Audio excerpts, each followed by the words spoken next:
ایک دفعہ کا واقعہ ہے کہ ایک لڑکا معمول کے مطابق شام کے وقت گھر نہ آ سکا۔ ماں کو یہ اندیشہ ہوا کہ اگر اس تاخیر کا علم اس کے والد کو ہو گیا تو اسے سخت سزا دے گا۔ اس خیال کے آتے ہی وہ اپنے گھر میں ایک لمبی لاٹھی لے کر کھڑی ہو گئی۔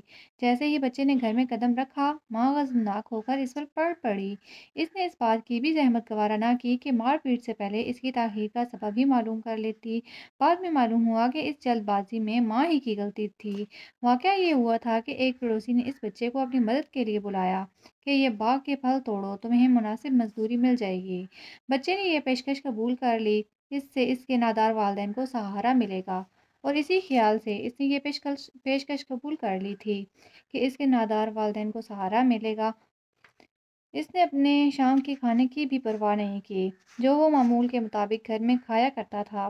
اس واقعہ سے اندازہ ہو سکتا ہے کہ بچے نے کتنے قابل تعریف جذبے کی بنا پر اس تاخیر کو برداشت کیا تھا، لیکن سنگدل ماں نے حوصلہ افزائی کے بجائے اسے پوری طرح مرمت کر ڈالی تھی۔ غلط تربیت کے یہ نمونے ہیں۔ غلط تربیت کی ایک شکل یہ بھی ہے کہ اگر بچہ ایک دو بار یا غلطی کر بیٹھتا ہے تو ہم اسے بدنام کرنا شروع کر دیتے ہیں۔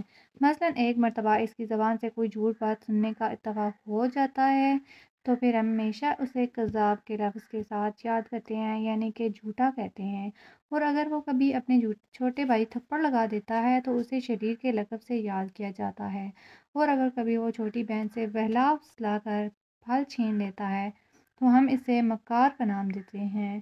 اگر وہ کبھی باپ کی جیب سے قلم چرا لیتا ہے، یعنی کہ پین، تو ہم ہمیشہ کے لیے اسے چور کا خطاب دینا شروع کر دیتے ہیں، اور اگر کبھی وہ پانی پلانے یا کسی کام سے انکار کر دے تو ہم اسے کام چور کا لقب دیے بغیر نہیں رہ سکتے۔ ہم پہلی غلطی پر تمام لوگوں کے سامنے اسے ذلیل کرتے رہتے ہیں۔ یہ تربیت کا انتہائی غلط طریقہ ہے۔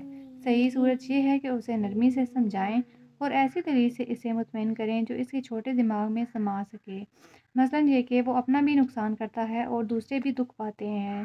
تربیت کا ایک اور غلط طریقہ یہ ہے کہ روتے ہوئے بچے کو ڈرا دھمکا کر خاموش کیا جاتا ہے، یعنی کہ بھوت، کتے یا دیو کا نام لے کر ڈرایا جاتا ہے، اور پھر ڈراتے ہوئے اسے سینے سے سمٹا لیا جاتا ہے تاکہ بچے کو یہ احساس دلایا جائے کہ ماں یا باپ کو اسے بچانے کی فکر ہے۔